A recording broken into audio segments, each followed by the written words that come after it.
Hey, true believers, Englentine here, and they're giving Kathleen Kennedy an Oscar! Yep, Star Wars fans, they are giving the First Lady of the Force an Oscar.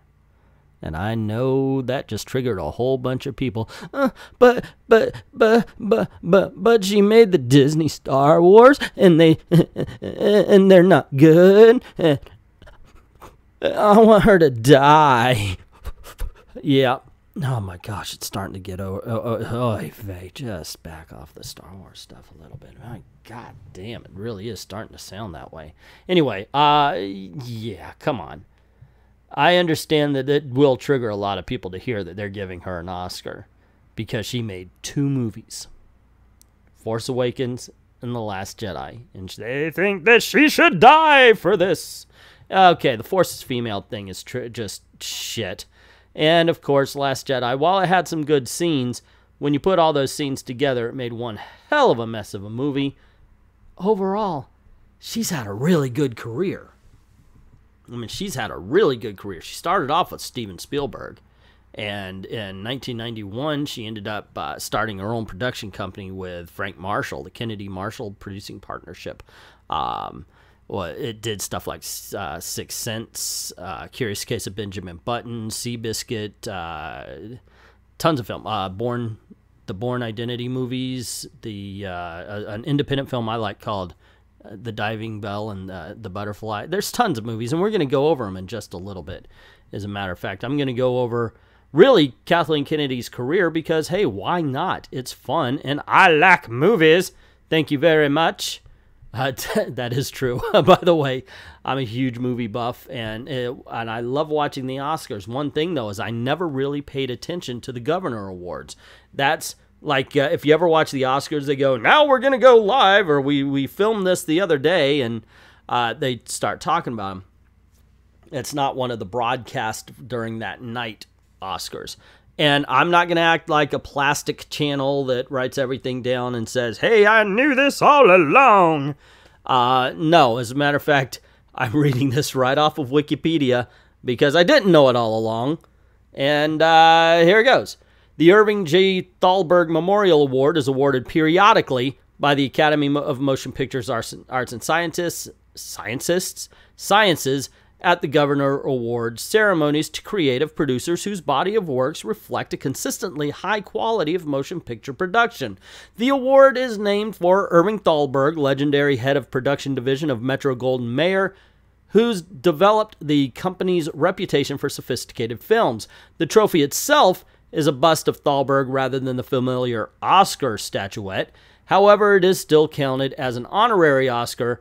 The award was established in 1937 and was first presented at the 10th Academy Awards in March of 1938. And there have been 39 statuettes awarded to date. And she gets to share, her name's going to be beside people like David O. Selznick, Walt Disney, Samuel Goldwyn, Cecil B. DeMille, Jack Warner, Stanley Kramer, William Wyler, Robert Weiss, Alfred Hitchcock, Ingmar Bergman, let's see, Steven Spielberg, Billy Wilder, George Lucas, Clint Eastwood, Norman Jewison, Warren Beatty, Dino De Laurentiis, Francis Ford Coppola, and, of course, her production partner, Frank Marshall.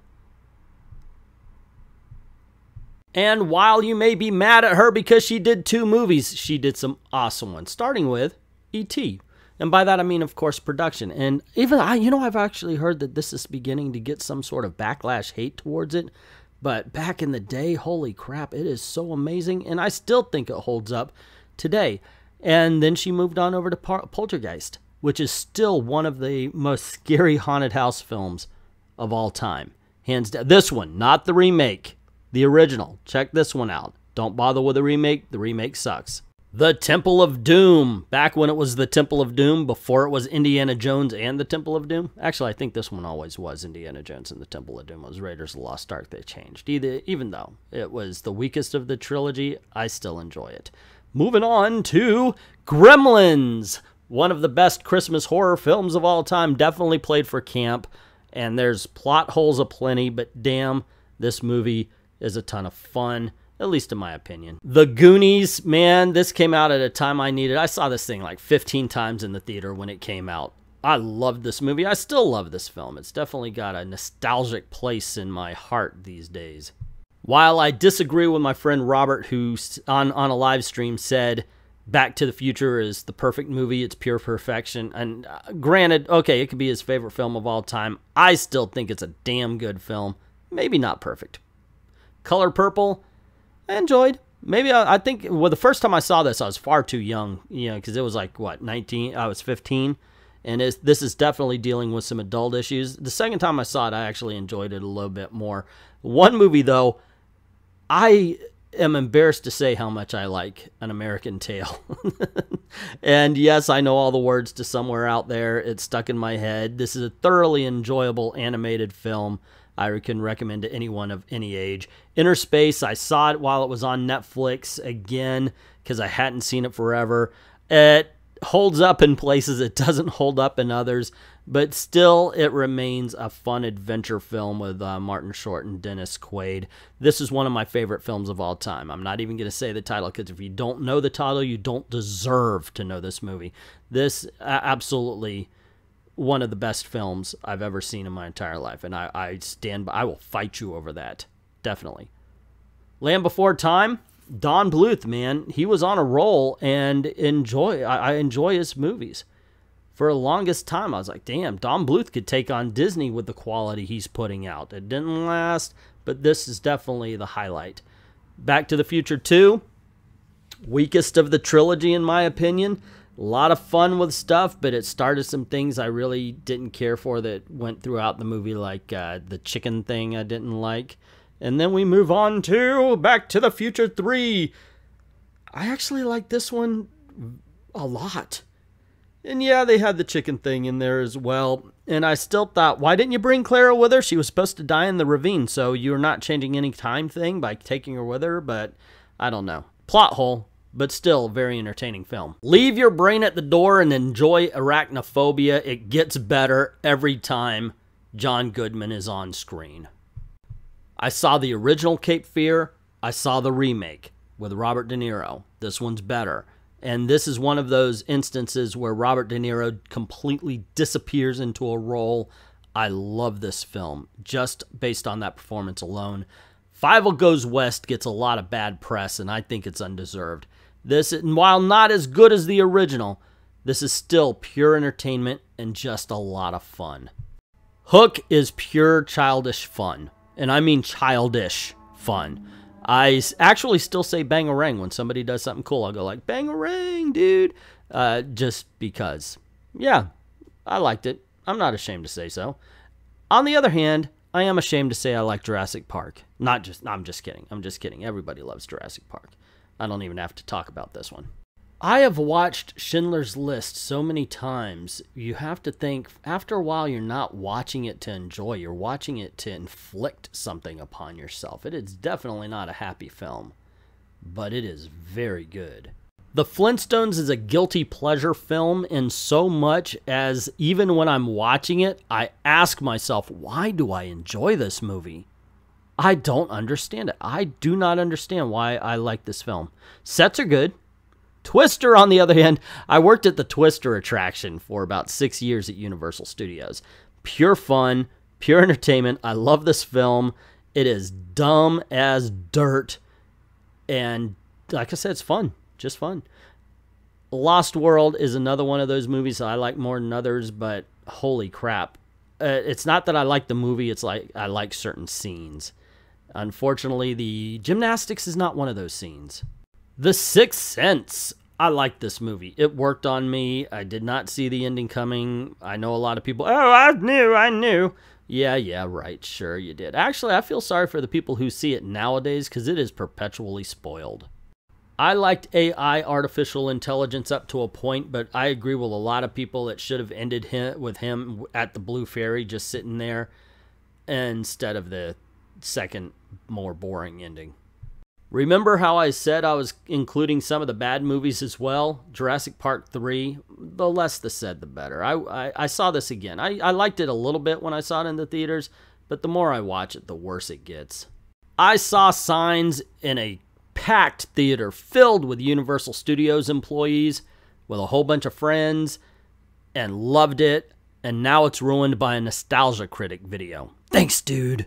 Seabiscuit, man, I took my kids to a day at the movies when we saw this one. I thought they'd be bored off their tail, but they loved it. I liked it too. It's a really good movie. I don't get the hate of War of the Worlds. I thought Dakota Fanning was awesome. Tom Cruise was all right. The boy was a pain in the ass and should have died at the end. I do think that part stunk, but otherwise, I like this movie. Munich, on the other hand, I don't understand the love for. It's boring. It's so boring. On the other hand, I would rather see Munich than this, and this movie just lends credence to the Kathleen Kennedy franchise killer moniker that she's getting. If there's somebody out there that doesn't like Ghibli movies, I don't understand you. They are so much fun. Ponyo pushes the boundaries, so I understand if you're a little iffy on this one, however. This is the exception to the rule. It's a lot of fun. I love it, but I understand if you don't. Anyone else find The Curious Case of Benjamin Button to be just a tad dull? I thought, wow, you did not need to do this backwards aging thing to tell the story you were telling. You didn't, really. Did somebody fart? No, seriously. I saw this movie. I was working in a theater at the time, and I thought, I don't get it. I kind of like this movie. What's up? And then my daughters, who saw it with me, was like, Dad, that movie sucked. And they showed me the TV show, and I was like, oh, I get it now. It really was a waste of material to do this film the way they did it. I have a special place in my heart for Secret Life of Arrietty, just for the fact that my whole family saw it at the same time. We were at the theater. We loved it. It was a great day. And this is such a fun film. I love Ghibli films. Every rule has an exception, and From Up on Poppy Hill is that exception to the Ghibli film rule that I like them.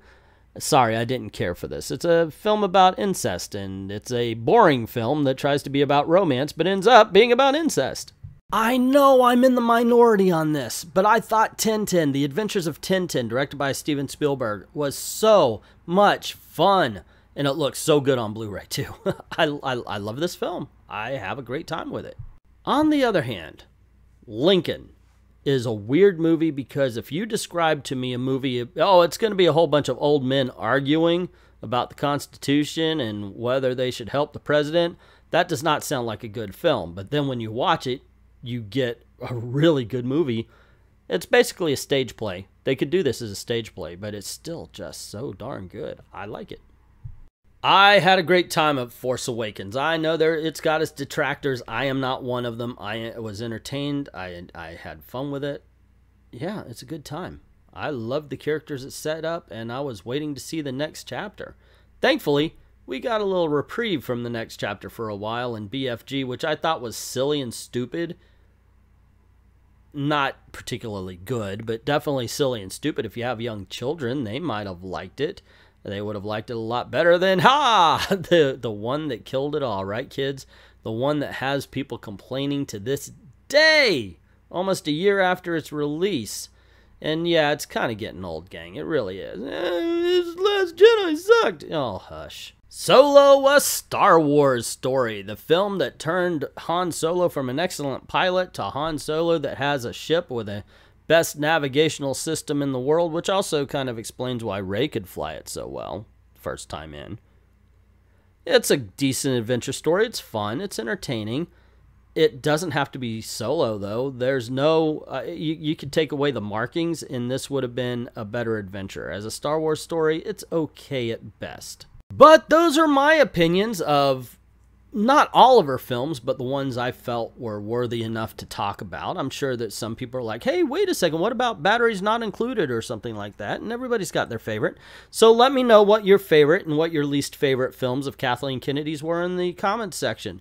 Tell me what you think about the fact that she's winning a Lifetime Achievement Award. And do you honestly think that the last two films should negate the other 30 years worth of her career? On the other hand, I do not think that. I do not think that at all. But let me know what you think in the comments below.